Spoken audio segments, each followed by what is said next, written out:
আমার গুনাহগার উম্মতকে বাঁচাও। বিশ্বনবী পাগলের মতো একবার হাউজে কাউসারে যাবেন, একবার সিরাতে যাবেন, একবার পুলসিরাতের দিকে, একবার হাউজে কাউসারের দিকে পাগলের মতো দৌড়াতে থাকবেন। তার কোনো গুনাহগার উম্মত যাতে জাহান্নামে ঢুকে না যায়।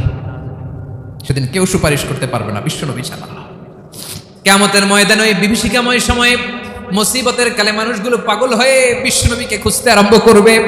সবাই মিলে বিশ্বনবীর কাছে যেয়ে বলবে, ইয়া রাহমাতাল লিল আলামিন, ইয়া খাতামান নবীন, রাহমাতাল লিল আলামিন।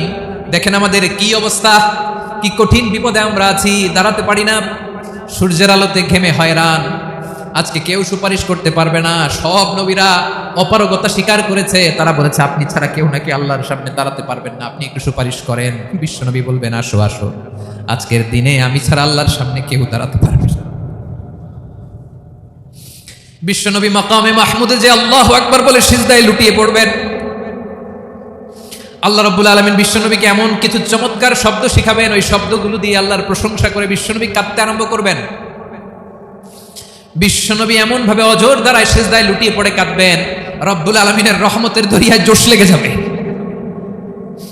রব্বুল আলামিন এই দৃশ্য থেকে সহ্য করতে পারবেন না। রব্বুল আলামিন বলবেন, ইয়া মুহাম্মদ ইরফা রাসাক, ও নবী আপনি মাথা তোলেন।